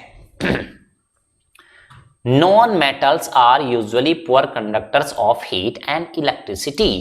क्वेश्चन में कहा गया बेटा कि जो नॉन मेटल्स होते हैं, जैसे वुड ले लो, प्लास्टिक ले लो, तो इनमें जनरली हीट फ्लो नहीं करती, इलेक्ट्रिसिटी करंट फ्लो नहीं करता है। ठीक है, तो ये पुअर कंडक्टर है। ठीक है, दे आर नॉन लस्टरस। ठीक है, दे आर नॉन लस्टरस मतलब वो शाइनी नहीं होते हैं। नॉन सोनोरस, वो नॉन सोनोरस मतलब आवाज भी नहीं करते हिट करने पे। नॉन मेलेबल, इनके आसानी से आप तार वायर्स भी नहीं बना सकते हैं। एंड आर कलर्ड, और ये क्या होते हैं, रंग बिरंगे होते हैं। ठीक है, नॉन मेटल जो होते हैं जनरली। अब नेम ए लस्टर नॉन मेटल, अब आपको कह रहा है एक जो साइन ये चमकदार है वो नॉन मेटल हो, उसका नाम बताओ, तो उसका नाम है आयोडीन। आयोडीन एक नॉन मेटल है बट फिर भी लस्टरस है, साइनी है। Name a non metal which exist as liquid at room temperature, ऐसी नॉन मेटल का नाम बताना है जो रूम टेम्परेचर पे, यानी लगभग 20 डिग्री सेंटीग्रेड टेम्परेचर पे भी किस में रहती है, लिक्विड स्टेट में रहती है। तो आंसर इज ब्रोमीन। याद कर लीजिए बेटा, नेक्स्ट ईयर 10th में जाने के बाद ये क्वेश्चन बहुत काम आने वाले हैं आपके। Next, the allotropic form of A non metal is good conductor of electricity. Allotropic form, allotropic form मतलब जिनकी स्ट्रक्चर अलग होती है, एक ही का है ना, एक ही एलिमेंट ले लो, एक ही सब्सटेंस ले लो, लेकिन उसकी स्ट्रक्चर अगर डिफरेंट डिफरेंट है तो उनको एलोट्रोपिक फॉर्म्स क्या देते हैं, है ना। चलिए 10th में पढ़ेंगे डिटेल में, है ना। Non metal is a good conductor, तो वो नॉन मेटल है फिर भी गुड कंडक्टर है ना। जनरली नॉन मेटल का अच्छी कंडक्टर होते नहीं इलेक्ट्रिसिटी के। नेम द एलोट्रोप, तो एलोट्रोप का नाम है ग्रेफाइट। और ये बेटा किसके एलोट्रोप है, तो ये कार्बन के एलोट्रोप है, कार्बन की डिफरेंट डिफरेंट फॉर्म है ना। Next, D, name a non metal which is known to form the largest number of compound. एक उस नॉन मेटल का नाम बताना है जो सबसे ज्यादा कंपाउंड्स बनाता है। तो राइट आंसर है कार्बन। डिटेल में एक पूरा चैप्टर पढ़ेंगे हम 10th क्लास में, तो ये थोड़ी सी अपडेटेड नॉलेज एग्जाम्पलर्स में आपको दी जाती है। चलिए name a non metal other than carbon which shows allotropy. Carbon के अलावा और कौन सी नॉन मेटल हैं जो एलोट्रोपी शो करती हैं? तो वही फास्फोरस करती है, सल्फर करती है, ठीक है। नेम ए नॉन मेटल, एक नॉन मेटल का नाम बताओ which is required for combustion, जो जलने के लिए जरूरी होती है, चाहिए होती है हमको। तो answer is oxygen. Next 31, classify the substance given in figure 2.2 into elements and compound. तो इनमें बहुत सारी चीजें दी गई हैं, देखो ये बहुत सारी चीजें दी गई हैं, तो आपको बताना है इनमें से कौन क्या है, एलिमेंट है और कौन कंपाउंड है। तो देखो बेटा Cu जो अकेले अकेले दिख रहे हैं यहाँ पे, वो तो समझो एलिमेंट ही है ना। तो देखो अकेला कौन दिख रहा है, कॉपर अकेला दिख रहा है, Cu एक एलिमेंट है। Zn अकेला दिख रहा है, कहाँ है भाई Zn, ये रहा एलिमेंट है, ठीक है। उसके बाद करेंगे, हाँ सैंड को ले लेते हैं, बगल वाला कॉपर के सैंड। सैंड क्या होता है बेटा, कंपाउंड होता है। H2O दो दिख रहे हैं हाइड्रोजन, तो ये कंपाउंड हो गया। CaCO3 की बात करें, कैल्शियम भी दिख रहा है, कार्बन भी दिख रहा है, ऑक्सीजन, तीन चीज दिख रही है, तो ये कंपाउंड होगा डेफिनेटली। NaCl दो चीज दिख रही है, सोडियम एंड क्लोरीन, कंपाउंड है। Zn की बात करें, अकेला एलिमेंट है, तो ये एलिमेंट ही हो गया। O2 केवल ऑक्सीजन ही है, तो ये भी एलिमेंट हो गया। और उसके बाद आते हैं वुड, लकड़ी, लकड़ी में बहुत सारे एलिमेंट होते हैं, तो कंपाउंड हो गया। F2 की बात करें, फ्लोरीन की बात करें, तो ये एक एलिमेंट है। Hg मरकरी का सिंबल होता है, तो ये एलिमेंट हो गया। डायमंड केवल कार्बन होता है इसमें, तो that's why it is also an element. तो इंपॉर्टेंट इसमें ये है ध्यान रखना, डायमंड एक एलिमेंट होता है, क्योंकि उसमें कार्बन कार्बन कार्बन ही होती है, बस only a carbon. Next which of the following are not compound, आपको बताना है इनमें से कौन सा कंपाउंड नहीं है। क्लोरीन गैस ये कंपाउंड नहीं है, एक एलिमेंट कहलाता है, ठीक है, डाई एटॉमिक गैस होती है, ठीक है। पोटेशियम क्लोराइड कंपाउंड है। Iron not compound, iron sulphide compound है। Aluminium it is not a compound, ये एक एलिमेंट है। आयोडीन नॉट कंपाउंड, एलिमेंट है। कार्बन नॉट कंपाउंड, एलिमेंट है। कार्बन मोनोऑक्साइड दो चीजों से मिलकर बना है, तो ये कंपाउंड होता है, ठीक है, ये क्या होता है, कंपाउंड होता है। सल्फर पाउडर नॉट कंपाउंड, ये कंपाउंड नहीं होता है, ठीक है, एलिमेंट होता है। Next long answer type question आ गए हम यहाँ पे, लंबे लंबे क्वेश्चन हैं, ठीक है। तो देखो बेटा जब भी आप एग्जाम्पल्स कर रहे हैं, तो आप एक बात दिमाग में बचा लीजिए, ठीक है, आप कुछ अपडेटेड चीज पढ़ रहे हैं, है ना, यानी कि बाकी चैप्टर से बाकी स्टूडेंट जो पढ़ रहे हैं उनसे कुछ एक्स्ट्रा चीज यहाँ पे गेन करने की कोशिश कर रहे हैं। थोड़ा सा दिमाग पे प्रेशर तो डालना पड़ेगा, काम तो लेना पड़ेगा, सोचना पड़ेगा थोड़ा, तो यहीं से आपके, है ना, क्वेश्चन के आंसर लिखने की कैपेबिलिटीज डेवलप होती है। तो ये जितना 9th में रह के कर लें, आपको उतना 10th में कम मेहनत करनी पड़ेगी। चलिए 33 क्वेश्चन है, fractional distillation is suitable for separation of miscible liquid. Fractional distillation जो होता है वो सुटेबल होता है किसके लिए, सेपरेशन ऑफ मिसिबल लिक्विड, यानी फ्रैक्शनल डिस्टिलेशन सुटेबल होता है जो दो लिक्विड्स होते हैं आपस में मिल गए हैं, उनको मिसिबल है, मिल सकते हैं, तो उनके सेपरेशन के लिए अच्छा होता है। With A boiling point difference of about 25 K और लेस, ठीक है, और उनके बीच बॉइलिंग पॉइंट क्या हो, 25 केल्विन या उससे कम हो, तो केल्विन हो तो उससे कम होता है, बिल्कुल सही बात है, उसमें फ्रैक्शनल डिस्टिलेशन यूज करते हैं, बिल्कुल सही बात कही, कोई दिक्कत नहीं इसमें। Next what part of fractional distillation apparatus makes it efficient and possess an advantage over a simple distillation process. तो फ्रैक्शनल डिस्टिलेशन प्रोसेस में जो apparatus यूज कर रहा है उसका कौन सा पार्ट है जो हमारे लिए एफिशिएंट होता है और एडवांटेज प्रोवाइड कराता है ओवर किसके, सिंपल डिस्टिलेशन से, जो उसको अलग बनाता है, उसको ज्यादा एफिशिएंट बनाता है, उस पार्ट का नाम बताइए कौन सा है, ठीक है। यानी इतने हिस्से में तो केवल पार्ट का नाम पूछा। दूसरा एक्सप्लेन यूजिंग ए डायग्राम, और इस प्रोसीजर को आप एक्सप्लेन करें डायग्राम के साथ। चलिए तो आंसर है भाई, वो उस पार्ट का नाम है फ्रैक्शनेटिंग कॉलम। क्या है फ्रैक्शनेटिंग कॉलम, उसका नाम है। Is fitted in between the distillation flask, और ये कहां लगा होता है, तो ये फिट होता है डिस्टिलेशन फ्लास्क के और कंडेंसर के बीच में। Is that part which makes it efficient and possess advantage over the fractional distillation process. लो भाई ये रहा फिगर, है ना, ये रहा डायग्राम।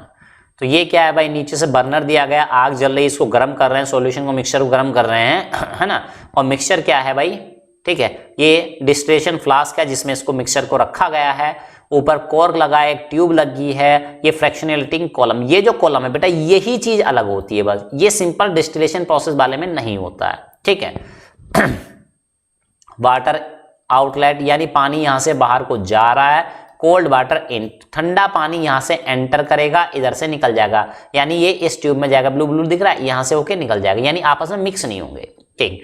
तो fractionating column is a tube packed with glass beads, और इस फ्रैक्शनेटिंग आप देख रहे हैं पार्टिकल दाने दाने से दिख रहे हैं, तो ये ग्लास बीड्स कांच की बीड्स होती है ना, ठीक है, यानी ये सरफेस एरिया बढ़ाने के काम आती है। The beads provide surface for the vapours to cool, यानी ये जो वेपर यहां से निकलने वाली है उसको ज्यादा एरिया प्रोवाइड कराती है ताकि वो ठंडी हो जाए, है ना। कंडेंस रिपीटेडली, बार बार ठंडी होती रहे, as shown in the figure, जैसे कि डायग्राम में दिखाया गया है। The vapours of high boiling liquids get condense earlier at the lower level, वो ये क्या होती है, जो ज्यादा वेपर हो जाती है जिनका, है ना, तो वो भी यहाँ पे आसानी से जल्दी जल्दी जल्दी जल्दी ठंडी हो जाती है ना। चलिए next, under which category of mixture will you classify alloys and why, ठीक है, वो कह रहा है किस कैटेगरी के अंतर्गत mixture will you classify alloys and why, ठीक है, वो कह रहा है कि एलोए को आप मिक्सचर की किस कैटेगरी के अंदर रखने वाले हैं, जरा बताइए, ठीक है। B, a solution is always liquid, एक सॉल्यूशन जो होता है वो हमेशा एक लिक्विड कैटेगरी में आता है, कमेंट कीजिए। Can a solution be heterogeneous, एक सॉल्यूशन क्या हेटेरोजेनियस हो सकता है, ठीक है, और ठीक एक आंसर जान लेते हैं। An alloy is considered as homogeneous mixture, एक अलॉय को आप होमोजेनियस मिक्सचर मान सकते हैं because it shows the properties of its constituent material, क्योंकि ये जिन कॉन्स्टिट्यूएंट पार्टिकल से बना है उनकी प्रॉपर्टीज को ये शो करता है, इसलिए ऐसा मान सकते हैं आप। Elements of alloys are physically mix, और इनको हम फिजिकली मिलाते हैं, कोई केमिकल रिएक्शन करके नहीं मिला रहे होते हैं, एंड नॉट केमिकली बॉन्डेड, और ये केमिकली बॉन्डेड नहीं होते हैं, तो इसको होमोजेनियस मिक्सचर हम मान सकते हैं। Next, B, no a solution is not always a liquid, कोई जरूरी नहीं है कि एक सॉल्यूशन हमेशा लिक्विड ही हो, है ना, तो यानी कि नॉन लिक्विड के भी सॉल्यूशन हैं। इट कैन बी सॉलिड और गैस, ये सॉलिड भी हो सकता है, गैस भी हो सकता है। एग्जांपल जैसे कि ब्रास हो गया, तो ब्रास किस किस का वो होता है अलॉय, जरा कमेंट बॉक्स में कमेंट करके बताइएगा, दो ऑप्शन मैं दे रहा हूं आपको, है ना, क्या कि ब्रास जो सॉल्यूशन होता है बेटा किसका होता है, अलॉय जो होता है जिंक का होता है, कॉपर का होता है, या टिन का होता है, कॉपर का, तो इन दोनों में से कोई एक सॉल्यूशन है, आप बताइएगा कमेंट बॉक्स में कमेंट करके। एयर एक सॉल्यूशन है, ठीक है, किसका, उसमें ऑक्सीजन भी है, नाइट्रोजन भी है, हाइड्रोजन भी, ऑर्गन, बहुत सारे गैसेस का मिक्सचर होता है। चलिए next, C, no solution can not be heterogeneous, solution heterogeneous नहीं हो सकता है generally most of the cases में, बट एक एक्सेप्शन है यहाँ पे, ठीक है। Note a colloidal solution is a heterogeneous mixture, for example milk, जैसे कि मिल्क होता है, ठीक है, मिल्क वो नहीं कि जो पानी मिला दिया मिल्क में, ऐसा वाला नहीं है ना, जो गाय से, है ना, काऊ से, बफेलो से मिलता है, उसकी बात कर रहे हैं। तो यानी कि ज्यादातर ये हेटेरोजेनियस में ही काउंट होता है ना। Solution can not be heterogeneous, solution heterogeneous नहीं हो सकता, लेकिन एक्सेप्शन है, तो कहीं कहीं पे आपको ऐसा भी लिखा मिल जाएगा कि हाँ भाई ये क्या होता है, हेटेरोजेनियस हो सकता है, ठीक है। तो यानी कि एक आधा एक्सेप्शन के बेसिस पे हम इसको ऐसा बोल नहीं सकते। Next, 35, iron filings and sulphur were mix together, iron filings को और सल्फर को मिक्स कर दिया गया एक साथ, डिवाइडेड इनटू टू पार्ट्स, और उनको डिवाइड कर दिया गया दो हिस्सों में, ए एंड बी, और एक को नाम दे दिया ए और दूसरे को नाम दे दिया बी, कोई बात। पार्ट ए वाज हीटेड, ठीक है, यानी कि सल्फर और आयरन फिलिंग के दोनों को चीजों को मिला दिया गया और एक मिक्सचर तैयार कर लिया, और मिक्सचर को आधा आधा कर लिया, एक मिक्सचर ए कर लिया और दूसरे का नाम दे दिया बी, यानी कंटेंट वही है, ए में भी वही चीज है, बी में भी वही चीज है, और उनको हीट कर रहे हैं। तो ए वाले पार्ट को पहले हीट किया स्ट्रांगली, बहुत तेजी से हीट किया, ज्यादा टेम्परेचर पे हीट किया, जबकि बी पार्ट को was not heated, B part को हमने हीट नहीं किया।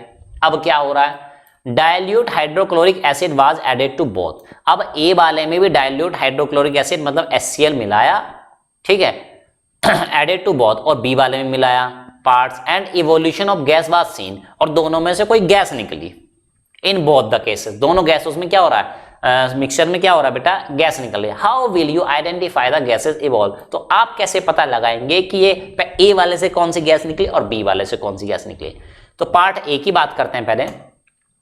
When iron filling and sulfur were mixed together and heated, और जब उनको गर्म किया गया strongly, iron sulphide FeS is formed। तो देखो भाई आयरन था, सल्फर था, है ना, तो इसको जब आपने हीट किया तो FeS बनेगा। पहली बात गर्म करने पे पार्ट ए में FeS बना, अब इस FeS में आपको HCl मिलाना है ना, तो लो भैया FeS में आपने मिलाया HCl, तो आपको बनेगा FeCl2 और H2S, दो चीजें बन जाएंगी। तो यहां से जो गैस निकली वो गैस निकली है H2S, हाइड्रोजन सल्फाइड, ठीक है। When hydrochloric acid is added, तो ये H2S गैस निकले पहले वाले से। तो कह रहा है hydrogen sulphide gas is form, it has foul rotten egg like smell, जैसे सड़े हुए अंडे में से स्मेल आती है तो H2S की स्मेल ऐसी होती है। ठीक, पार्ट बी। अब बी पार्ट में मिल कर रहे हैं भाई, iron filings and sulphur were mix together, दोनों को मिला दिया एंड नॉट हीटेड, उनको मिला के ऐसे रखा रहने दिया। नो रिएक्शन विल टेक, तो दोनों में आपस में तो कोई रिएक्शन हुई नहीं। ठीक है। अब when dilute hydrochloric acid is added, अब दोनों में जब हाइड्रोक्लोरिक एसिड रिएक्शन मिला रहे हैं तो sulphur will not take part in reaction, तो सल्फर तो भाई रिएक्शन करने वाला है नहीं। ठीक है, उसे रिएक्टिविटी नहीं है उतनी, क्या करे बेचारा। ठीक है, लेकिन ठीक है आयरन रिएक्शन करेगा किससे, HCl से, तो hydrogen gas is wall, hydrogen gas बनेगी। कैसे बनेगी, आयरन की रिएक्शन HCl से कराई है तो FeCl2 बना, प्लस गैस जो बनी उसका नाम है हाइड्रोजन गैस, तो वहां पे हाइड्रोजन गैस बनने वाली, क्योंकि सल्फर ने यहाँ पे क्या किया, उसको गर्म तो किया नहीं, तो उसने रिएक्शन में पार्टिसिपेट ही नहीं किया। लो, मैं रिएक्शन में पार्टिसिपेट नहीं करूंगी। Next, A child wanted to separate the mixture of dyes constituting a sample of ink. एक चाइल्ड चाहता है, एक बच्चा चाहता है कि वो सेपरेट कर ले मिक्सचर ऑफ डाइज, है ना, डाइज का मिक्सचर है, उनको क्या कर ले, वो सेपरेट कर ले constituting of a sample of ink. ठीक है, और उसमें क्या सैंपल ऑफ इंक लिया हुआ उसने। ठीक है, अब वो क्या कर रहा है, he mark a line by the ink, उसने इंक से एक लाइन बनाई ऑन द फिल्टर पेपर, यानी कि उसने भाई फिल्टर पेपर लिया और इस इंक से क्या बना ली, उस पर लाइन लाइन खींच ली, जैसे बच्चे करते रहते हैं अक्सर। And place the filter paper in a glass containing water, यानी एक फिल्टर पेपर पे पेंसिल से या पेन से या मार्कर से जैसे आप लाइन खींच लेते हैं, इंक से लाइन खींच लेते हैं, तो आपने है ना पेपर पे लाइन खींची और उसको पानी के ऊपर रख दिया। कहाँ रख दिया, पानी में तैरने के लिए छोड़ दिया। अब क्या होने वाला, as shown in the figure 2.3, तो 2.3 में जैसे दिखाया गया है ना, तो ये इंक थी, इस पे आपने लाइन खींच ली और ये वाटर के ऊपर आपने इसको रख दिया। The filter paper was removed, filter paper को जब निकाला गया, रिमूव किया गया, when the water moved near the top of the filter paper, जब पानी उस फिल्टर पेपर के ऊपर तक मूव कर चुका था। What would you expect to see, तो आप क्या देखेंगे, if the ink contain 3 different color component, और उस इंक में 3 different components थे। क्या देखने वाले हैं, name the technique use by the child, इस टेक्निक को क्या कहते हैं, suggest one more application of this technique. तो देखिए बेटा, सिंपल सी बात यह है, if the ink contains 3 different colored, ink में 3 कलर है, 3 कलर की इंक रही होगी, है ना, मतलब एक ऐसे नहीं कि तीनों कलर उसी में रहेंगे, है ना। Component of then 3 different colour bands are obtain on the step of the, तो देखो भाई ये एक पेपर था, आपने यहाँ पे एक लाइन खींची, मान लिया रेड कलर की खींची, ठीक है, और दूसरी मान लिया ये येलो कलर की खींची, ठीक है, और तीसरी ले लेते हैं जैसे कि भाई ये लो आपने ब्लू कलर की खींची, है ना। अब आपने थोड़ी देर बाद क्या किया भाई, थोड़ी देर बाद आपने इस कागज को भिगो लिया, पानी से भिगो लिया, तो आप देखेंगे तो ये जो लाइन है ना, ये स्प्रेड हो जाएंगे, क्या हो जाएंगे, ये फैल जाएंगे, ये कलर यहाँ पे फैल जाएगा थोड़ा थोड़ा, ये येलो वाला भी और ब्लू वाला भी, तो ऐसे 3 स्ट्रिप बन जाएंगी। ठीक है, तो different colour bands are obtain on the strip at different height, different heights पे डिफरेंट कलर बन जाएंगे, तीनों कलर जो भी कलर रहेंगे वो बन जाएंगे। ठीक है, the technique use by the child is paper chromatography, यानी ये टेक्निक कहलाती है पेपर क्रोमेटोग्राफी। और आपको पहले ही बताया गया था, जहां भी कलर से रिलेटेड चीज आए तो समझ जाओ आपकी क्रोमेटोग्राफी का वहां पे यूज हो रहा है, सिस्टम का, टेक्निक का। Chromatography is use to separate, और ये कहां यूज होती है, ये सेपरेट करने में pigments present in the chlorophyll and to separate drugs from the blood, blood से दवाई को अलग करने में, क्योंकि ब्लड का कलर अलग होता है, मेडिसिन का कलर अलग होगा, क्लोरोफिल है ना, पिगमेंट्स को अलग करने में यहाँ पे यूज होता है। चलिए नेक्स्ट, एक ग्रुप ऑफ स्टूडेंट्स, एक ग्रुप है स्टूडेंट्स का, took an old shoe box, उन्होंने पुराना जूतों का एक डब्बा ले लिया, and cover it with A back paper, और उसको बैक पेपर से कवर कर दिया, ढक दिया, है ना, किससे, विद ए ब्लैक पेपर, काले, यानी एक डब्बा लिया, ये डब्बा ले लिया और इसके ऊपर क्या चढ़ा दिया, ब्लैक कलर का पेपर चढ़ा दिया, फ्रॉम ऑल साइड, चारों तरफ से। ठीक है, दे fixed a source of light, ठीक है, उन्होंने क्या किया, सोर्स ऑफ लाइट को फिक्स किया, यहाँ पे एक टॉर्च लगा दी, उसको फिक्स कर दिया, बांध दिया इसके बाद, है ना, एक टॉर्च मान लो, at one end of the box by making a hole, और यहाँ पे एक होल किया और होल में फिर टॉर्च को यहाँ पे बांध दिया, in it and made another hole on the other side to view the light, और दूसरी तरफ क्या यहाँ पे आंख लगाए बेटा, ठीक है, कि भाई देखने वाले अब क्या कैसे लाइट जलेगी, मजा आएगा, देखो, है ना।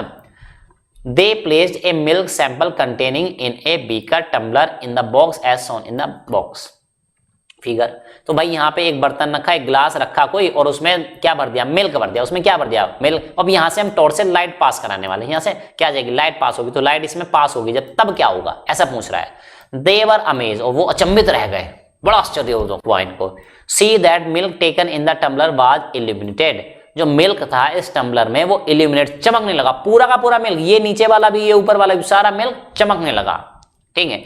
They tried the same activity by taking a salt solution, उन्होंने नमक का सॉल्यूशन बनाया, मिल्क का सॉल्यूशन था, उन्होंने नमक का सोचा नमक में भी करके देखते हैं, तो उन्होंने किया, but not found that light am simply, तो उन्होंने ऐसा नहीं पास किया थ्रू इट। तो ऐसा क्यों हुआ भाई, ठीक है। अब क्या कह रहा है, explain why milk sample was illuminated, milk वाला सैंपल क्यों इल्यूमिनेट हो गया, ठीक है, चमकदार क्यों हो गया, ये बताओ। नेम द फिनोमिना इन्वॉल्व, इस फिनोमिना को, कॉन्सेप्ट को हम क्या कहते हैं। दूसरा, same result were not observe with A salt solution, नमक के सॉल्यूशन के साथ तो ऐसा नहीं हुआ, एक्सप्लेन करो, बताओ क्यों नहीं हुआ। कैन यू सजेस्ट 2 और more solution with would show the same effect, 2 solution के हम नाम दिखा दो, जैसे मिल्क इल्यूमिनेट वो भी इल्यूमिनेट हो जाए, ठीक है, ऐसा बताओ भाई। तो आंसर सुनते हैं भाई। Milk is a colloidal solution, milk ठहरा एक colloidal solution. Due to the scattering of light through the milk, light की स्कैटरिंग हो रही है मिल्क के थ्रू, जिसको हम टिंडल इफेक्ट के नाम से भी जानते हैं। मिल्क गेट्स इल्यूमिनेटेड, इसलिए मिल्क इल्यूमिनेट हो गया। दूसरा, salt makes homogeneous solution, salt बनाता है homogeneous solution, and has not so Tyndall effect, इसलिए वो टिंडल इफेक्ट शो नहीं करता है भाई। Same result were not observe, इसलिए आपको सेम रिजल्ट वहां पे नहीं मिला है।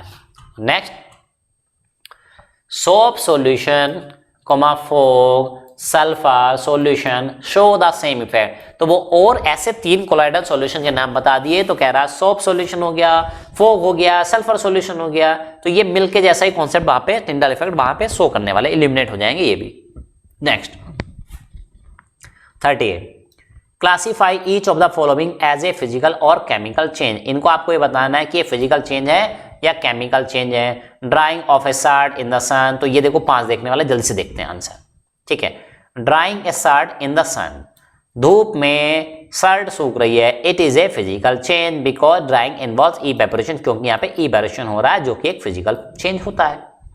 Rising of hot air over A radiator, radiator के ऊपर क्या हो रहा है, हॉट एयर, यानी कि आप समझो जैसे देखो रेडिएटर क्या होता है, उसके बाद हीट होती है ना, क्या होती है, हीट होती है। तो यानी ऐसे समझो बेटा, जैसे जून के महीने में आपकी गाड़ी कार खड़ी है और उस पर छत उसकी पक गई है, बिल्कुल धूप पड़ रही है, बहुत ज्यादा हॉट हो चुकी है, वहां पे कोई पानी वगैरह आप जाने को देखें तो वो इवेपोरेट हो जाएगा, ठीक है। तो इस तरह से रेडिएटर होता है।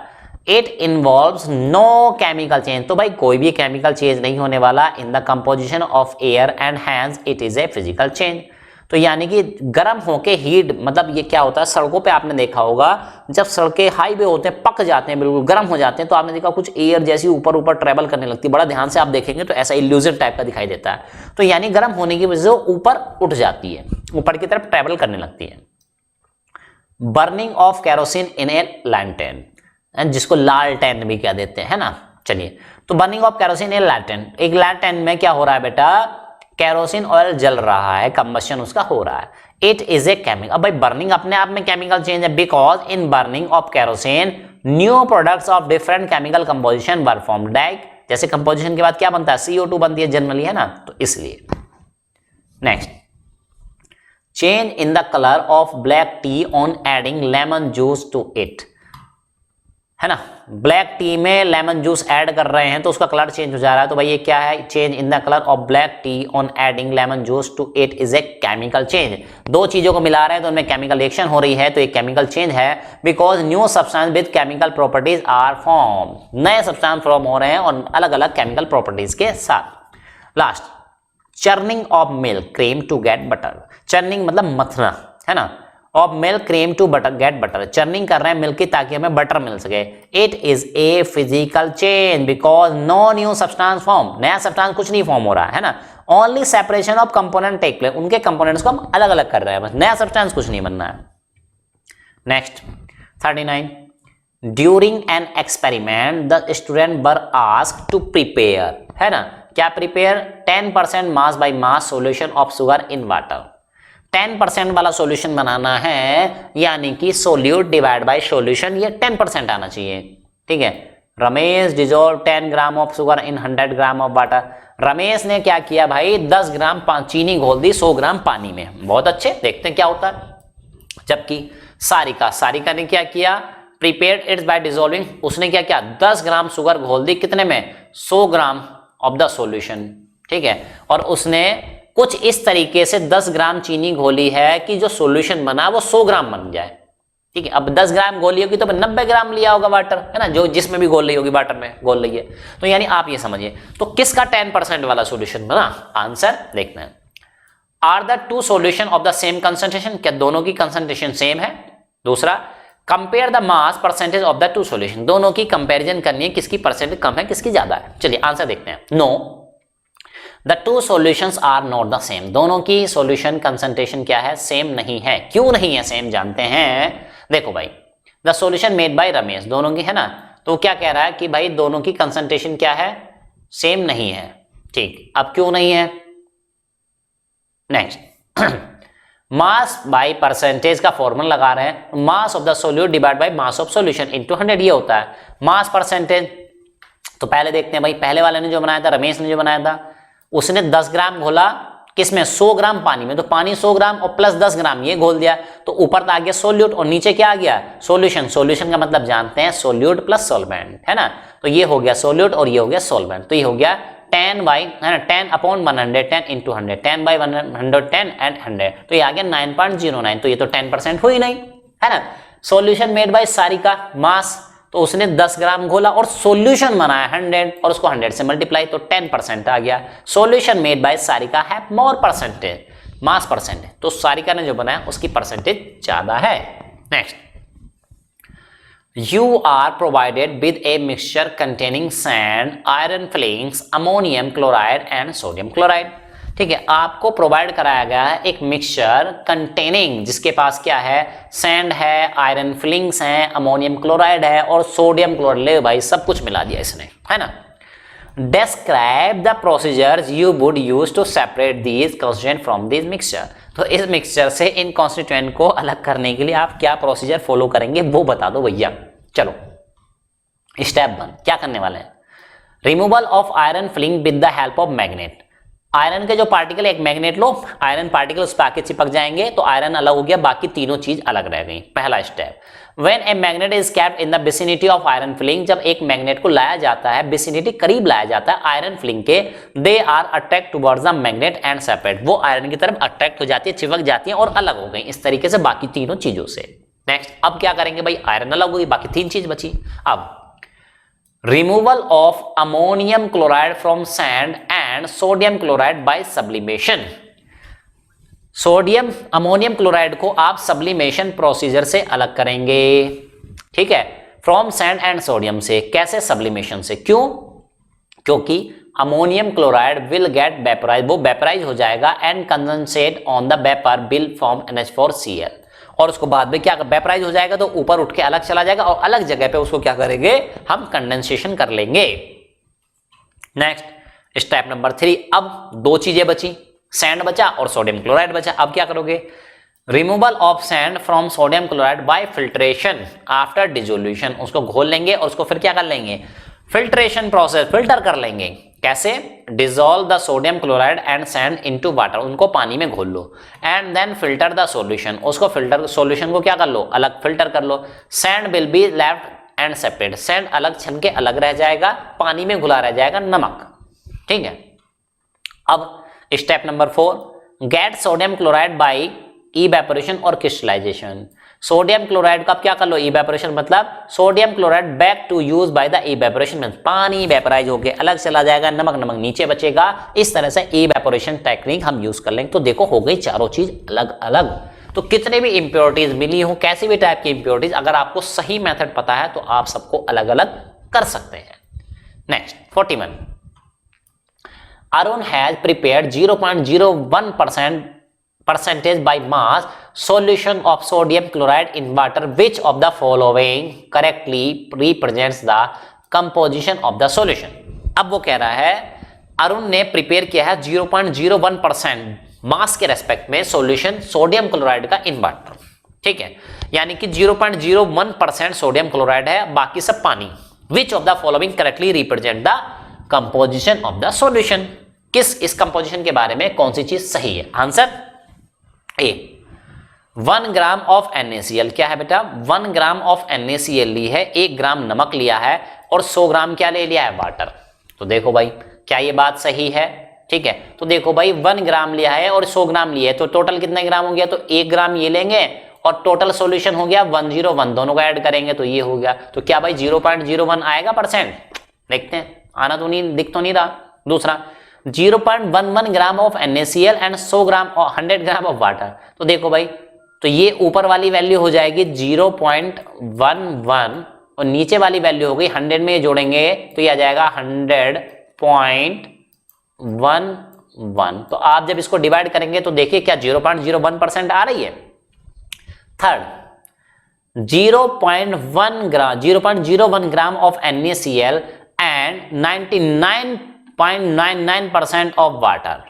ठीक, तो आप ऐसा करेंगे तो आ रही है क्या? देखते हैं भाई, देखो भाई 99.9%। ठीक है, तो यहां पे समझिए तो ये वैल्यू हो जाएगी 0.01, ठीक है, और डिवाइड बाई ये आ जाएगा नीचे कितना आ जाएगा, कितना भाई 100, कितना आ जाएगा 100।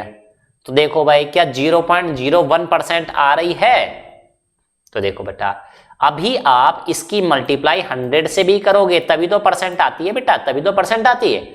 ठीक है, तो कितनी आ रही है? 0.01% आ रही है, बिल्कुल सही बात है भाई।